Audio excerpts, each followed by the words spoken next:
B Ed এর provisional certificate school service commission allow করলে মধ্যশিক্ষা পর্ষদ থেকে যখন ভেরিফাই করা হচ্ছে তখন কি কোনো সমস্যা হবে?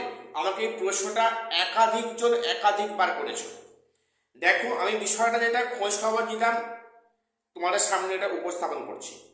প্রথম বলি, এই প্রশ্নটা অনেকের মনে আছে যে আমার বিএড এর প্রভিশনাল সার্টিফিকেট রয়েছে, এমনি অরিজিনাল সার্টিফিকেট নেই, সেক্ষেত্রে আমার কি চাকরি আটকে যাবে?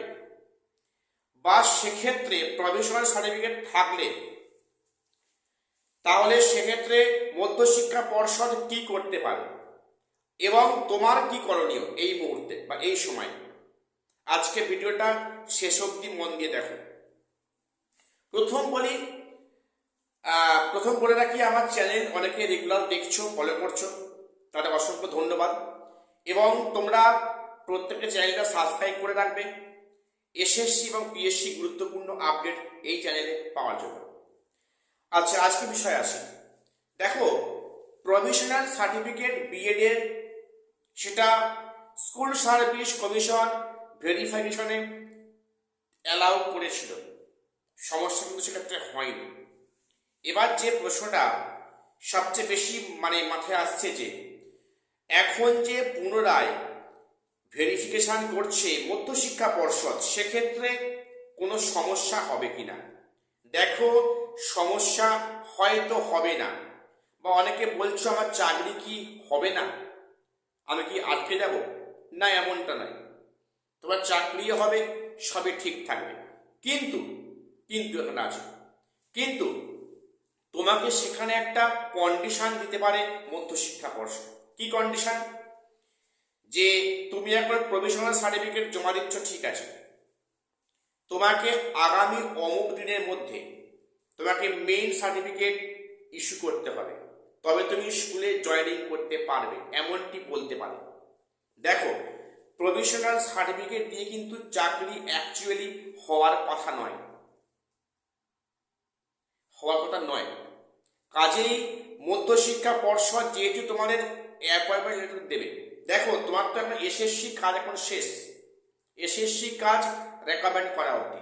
এরপরে কিন্তু চাকরির যে লেটার দেওয়ার দায়িত্ব কিন্তু পশ্চিমবঙ্গ মধ্যশিক্ষা পর্ষদ।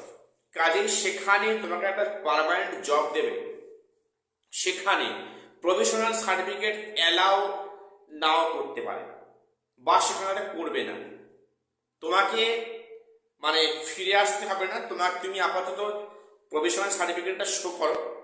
তোমাকে একটা নির্দিষ্ট টাইম লাইন দেবে যে এই 1 মাস কি 10 দিন কি 7 দিন কি 15 দিন কি 20 দিন এর মধ্যে তোমাকে অরিজিনাল সার্টিফিকেট পর্ষদে জমা করতে হবে, তবে তুমি স্কুলে জয়েন করতে পারবে, এমন শর্ত কিন্তু উল্লেখ করতে পারে। তাহলে এখন প্রশ্নটা যে যাদের প্রভিশনাল সার্টিফিকেট রয়েছে তারা এখন কি করবে? যাদের আগামীকালে 5 তারিখে পর্ষদ দেখেছে, বা যাদের আগামী 9 মার্চ পর্ষদ দেখেছে, সেখানে কোনো সমস্যা হবে কি না?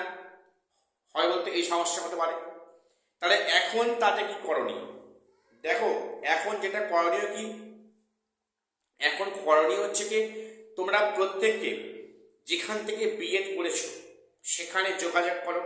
তোমরা দরকার হলে সেখানে তোমরা ইউনিভার্সিটি অফিসে যোগাযোগ করো যে আমার এই সার্টিফিকেটটা লাগবে ইমিডিয়েটলি, আমার একটা চাকরির ব্যাপার আছে। তোমরা একটা প্রভিশনাল সার্টিফিকেট দেখিয়ে তোমরা একটা অ্যাপ্লিকেশন করো, যাতে করে সার্টিফিকেট তাদের ইস্যু করে। এছাড়া ভিন্ন উপায় নেই। প্রভিশনাল সার্টিফিকেট দিয়ে কিন্তু চাকরি হয় না, অ্যাকচুয়ালি হওয়ার কথা নয়। কাজেই তোমরা নেই, তোমরা প্রভিশনাল সার্টিফিকেট শো করিয়ে তোমাদের নিজস্ব বিএড কলেজ কিংবা তোমরা ইউনিভার্সিটিতে কন্ট্যাক্ট করো, তোমরা সেটা যোগাযোগ করো যে কি প্রক্রিয়াতে সার্টিফিকেটটা অরিজিনালি পাওয়া যেতে পারে। এছাড়া কিন্তু ভিন্ন রাস্তা নেই। কাজেই প্রভিশনাল সার্টিফিকেট যাদের এই মুহূর্তে আছে, মূল সার্টিফিকেট নেই, চিন্তা করার কোনো দরকার নেই। তোমরা মাথা শান্ত রাখো, তোমরা চেষ্টা করো যে এই সার্টিফিকেটটা অরিজিনালি পাওয়ার জন্য, সে বিএড কলেজ থেকে হোক কিংবা সেখানে ইউনিভার্সিটি থেকে হোক। এছাড়া কিন্তু ভিন্ন উপায় দেখছি না। আমাকে এই প্রশ্নটা অনেকে করছিল যে আমাদের এই মুহূর্তে কি করা উচিত, আমাদের চাকরি বাতিল হবে কিনা। কিছুই হবে না, সমস্যা এটা হতে পারে। প্রত্যেক চ্যানেলটা সাবস্ক্রাইব করে দিও এসএসসি পিএসসি গুরুত্বপূর্ণ আপডেট পাওয়ার জন্য। আর শেষ করলাম, দেখা হচ্ছে পরে কোনো ভিডিওতে।